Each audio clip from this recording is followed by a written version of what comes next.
Hi guys, welcome to Me and My Golf. We're your coaches, Andy and Pierce, and it's time for another Impact Show. So Pierce, what are we helping the guys with today? We are talking about the best way to get lag in your downswing. Let's take charge of your game.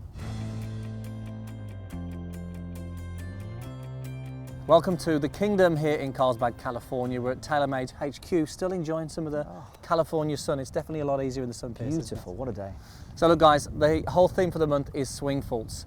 So make sure you go and check out all the stuff that we've got going on meandmygolf.com. Lots of fantastic content, including some incredible giveaways that you don't want to miss. Now, today's swing fault, Pierce, the early release. Oh. Now, we're talking about sort of creating lag, Yep. quite a buzzword in golf. Now, let's explain what the early release is, what problems it causes in the golf swing. Yes. And then we'll get into some of the great tips that we're going to share with the guys at home today. So this is, before we get off the bat, this is probably the hardest one to change, but if you can get this one, if you can improve and get rid of the early release, your ball striking is the best it'll ever be, and you'll be so happy. So the early release, Andy, you asked the question, what is it? Well, the early release is when the angles that you've created in your backswing between the shaft and the lead forearm are lost too early in the downswing. Now you can see when I'm doing this here, they're lost too early. Now that means that the club head will probably bottom out before the golf ball. I'm offering a lot of loft on the shot. The contact is not going to be very good.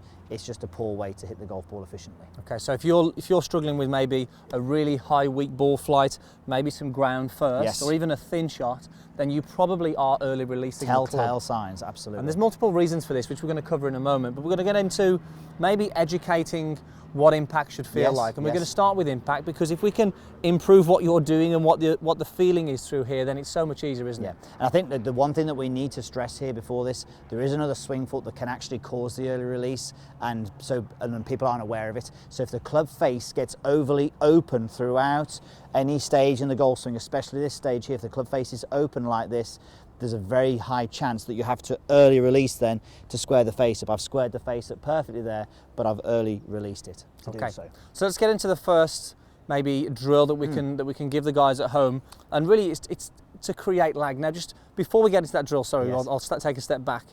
What are we talking about when we want to create lag, and where do we see the best players in the world get to? Yeah, okay, so look, what we're talking at with lag is literally, we said about losing those angles created too early. Lag and keeping lag is just keeping those angles for longer. So we're just actually maintaining those angles for a lot longer. Get my words out, Piers. So almost by the time your lead hand, getting all mixed up here, Andy, the lead hand gets to the trail thigh, we can see the club shaft is up in the air. That's where the best players are. When we're early releasing, we're losing it down here too much. Okay, so it has a massive effect on the impact and the ball flight. So let's get into the first tip.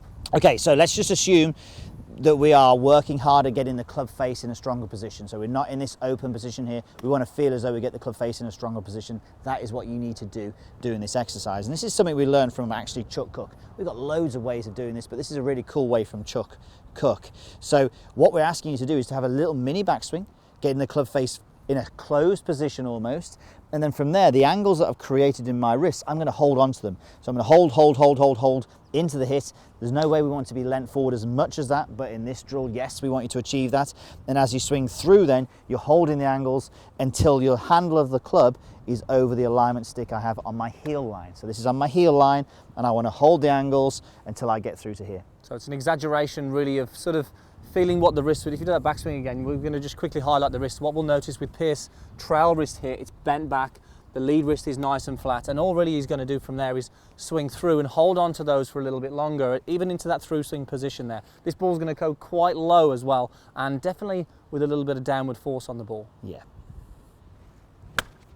You can see there, that ball come out really low, a little bit of a divot there, and slightly left, which is fine because we've got a strong face on it. But great drill to educate the feeling, Pierce. And that's an A-time, that's gone what, knee high? Yeah. And this is something I don't really need to do a lot of, so it's always going to go lower for me, but that ball was back here and then the divot was well after it, so that's good. Okay, so that's what we call impact lag. Let's talk about power lag. Okay. So, almost the transition element, isn't it, really? Let's talk about what we want to see from that. So again, as we get to the top of the backswing, if you early release and lose your power lag too early, you're losing it straight away. So we want to be able to the best players in the world, when they're at this position here, the shaft actually, and the angle between the shaft and the forearm actually gets narrower. So the angle gets narrower as they go into transition. When we see people early release, they widen that angle out straight away. So we need to get that angle a bit narrower. Okay, so a great way to maybe highlight this, and this is a training aid that we've been using for the last month really, Pierce.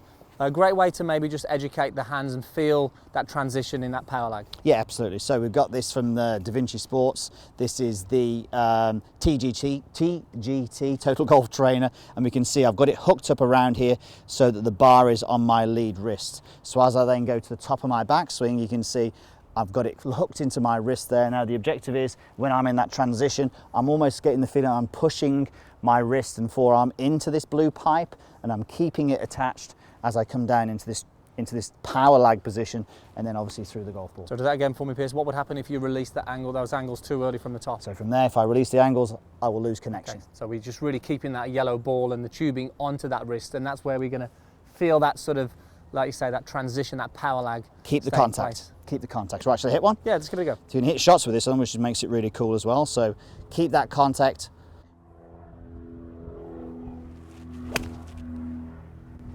Now that sounded different, Pierce. Again, this is interesting because look, Pierce is not a guy who needs any more lag.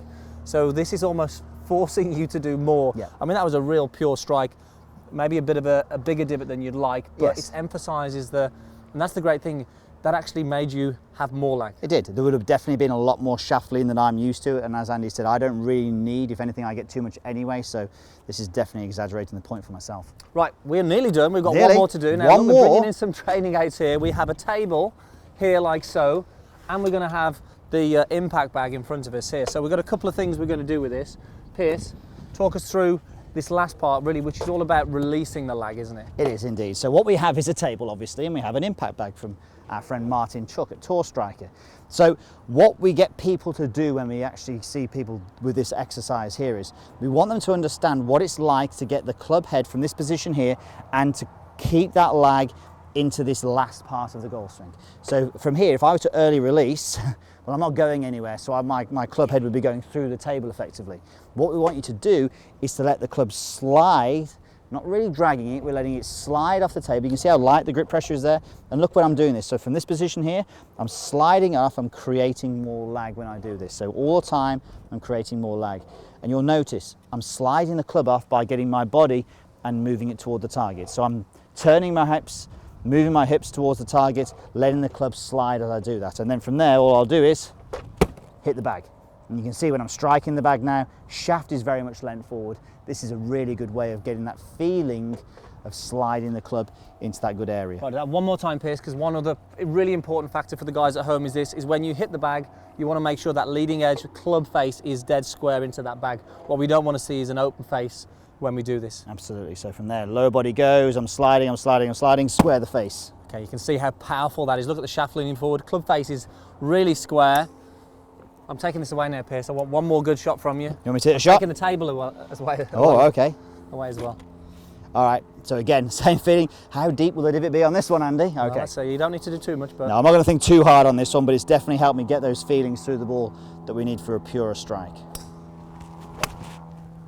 There we go. Probably the Very best nice. one. That was a beautiful little right to left, a little bit shallower divot. Definitely, again, look how late that is there. It's a good inch after where the ball was as well. Okay, so some really useful things there. I mean, three drills, Pierce, that the guys at home can do and have a little play around with to feel what impact should be like, but that will certainly help you create some more lag in that golf swing.